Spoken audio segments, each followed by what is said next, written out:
Welcome to our show, the International Student Brief. Today, we have some intriguing stories lined up for you. First up, Australian universities are facing a perfect storm of political attacks and student protests. With tightened visa policies and caps on international students, the higher education sector is in a state of turmoil. Universities, already dealing with campus protests and allegations of anti-Semitism, are now grappling with reduced funding and a lack of lobbying power. The future looks uncertain as migration policies continue to evolve.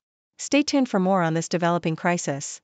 Next, in Brisbane, a commercial office building in the CBD is set for a transformation. The $64.5 million Australian dollars tower will soon be converted into student accommodation, featuring 371 purpose-built units. This redevelopment aims to tackle the city's housing crisis and provide easy access to educational institutions. The proposal is currently under review by the Brisbane City Council, and public consultation is underway. We'll keep you updated on this exciting project. Finally, we delve into the complex world of US-China relations. Experts are debating the best approach to manage the competition between these two global powers. While some argue for a more confrontational stance, others believe in cooperation on key issues to avoid a Cold War-like scenario. The debate continues as the US navigates its strategy to maintain economic and technological leadership while supporting regional democracies. Please stay tuned for detailed analysis and insights on these stories. Thank you for joining us, and please continue watching for more in-depth coverage. The Sydney Morning Herald reports that Australian universities are currently grappling with a multifaceted crisis.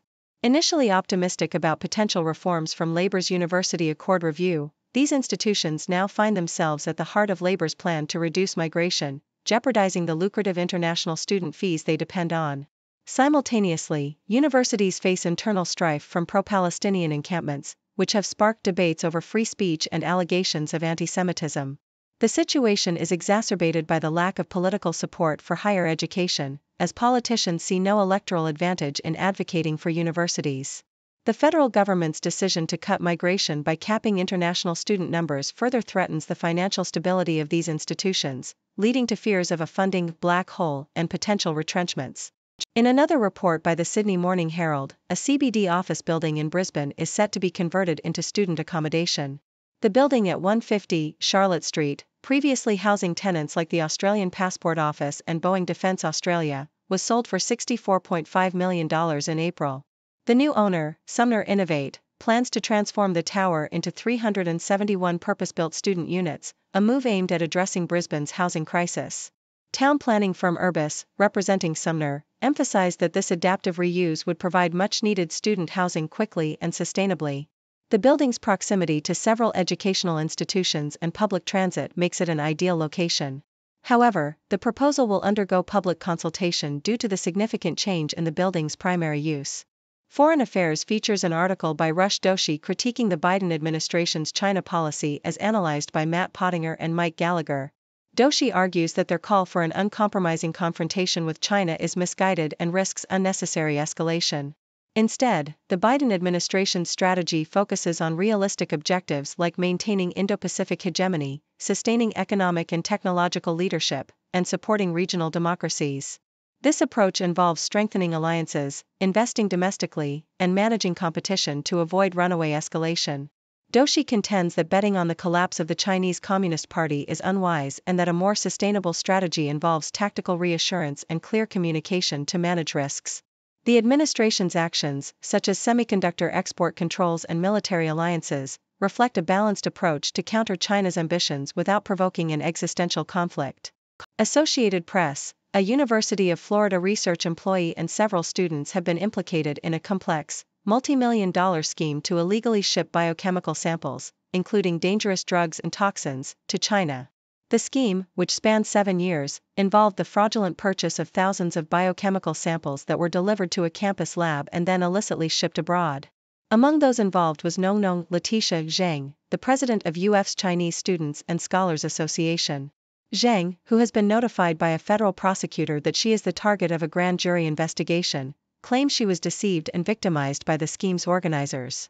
The materials smuggled included purified proteins of cholera and pertussis toxins, as well as highly purified drugs like fentanyl and MDMA. The Justice Department's investigation revealed that the scheme's ringleader, Pen Ben Yu, has already pleaded guilty and faces significant penalties. The case has heightened concerns about foreign interference in U.S. academic institutions and has led to calls for stricter oversight. Diplomat. Despite Bangladesh's celebrated economic growth under Prime Minister Sheikh Hasina, a record number of Bangladeshis are seeking asylum abroad, driven by economic inequality and political repression. In 2023, nearly 40,000 Bangladeshis sought asylum in European countries, with many attempting illegal entry into the US and Australia. Researchers attribute this trend to a combination of factors including people smuggling networks, climate change, and rising economic disparity.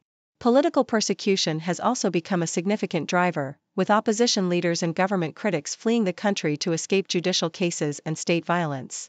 The erosion of democracy in Bangladesh has led to human rights abuses and a crackdown on dissent, prompting many to seek refuge abroad.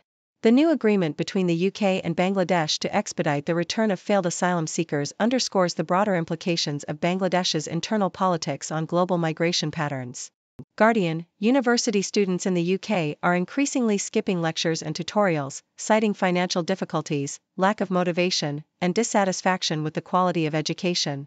Frances, a design student at Northumbria University, expressed her disappointment with the casual attitude towards attendance among her peers, which has made it hard for her to connect with others on campus. Many students, like a 20-year-old from Sheffield, are forced to prioritize paid work over attending classes due to the cost of living crisis. Lecturers, such as Ellen, a Middle East politics professor, have observed a significant drop in attendance, with some students feeling entitled due to high tuition fees. The pandemic has also altered students' perceptions of the importance of attending classes, with many opting for the convenience of online learning. The situation has led to a vicious cycle of low participation and declining academic performance, with some students feeling that university education has become transactional rather than a genuine learning opportunity. CNN. Laura Barnett, a lifelong traveler, found herself yearning for a change during the pandemic and proposed moving to Portugal to her initially skeptical husband, Chris. As the retirement crisis in the US worsens, the dream of retiring abroad is becoming more appealing due to affordable living costs and better social services. The Barnetts, like many others, are drawn to the idea of a more leisurely lifestyle with lower healthcare costs. However, moving abroad comes with its own set of challenges, including bureaucratic hurdles, language barriers, and the emotional toll of leaving family behind.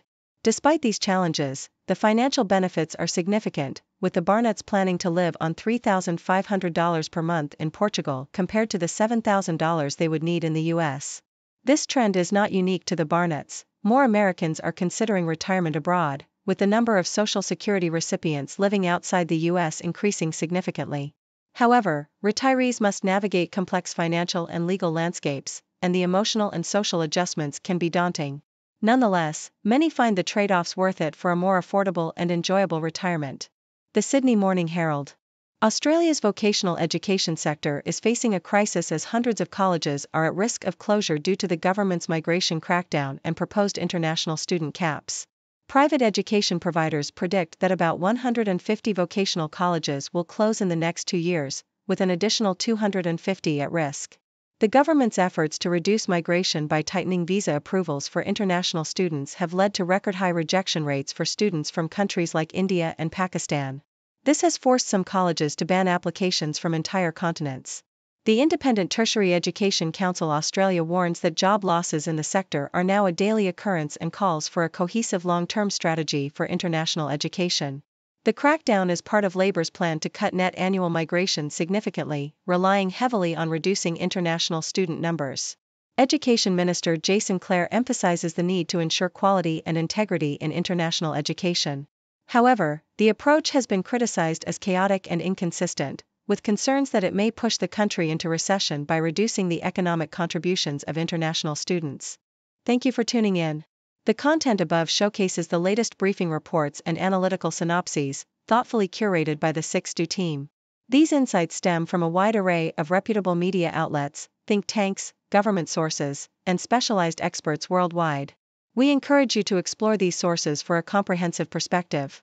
Keep in mind that while the content may not always align with the official standpoint of 6Do Brief, it's not meant to be taken as absolute directives for decision-making.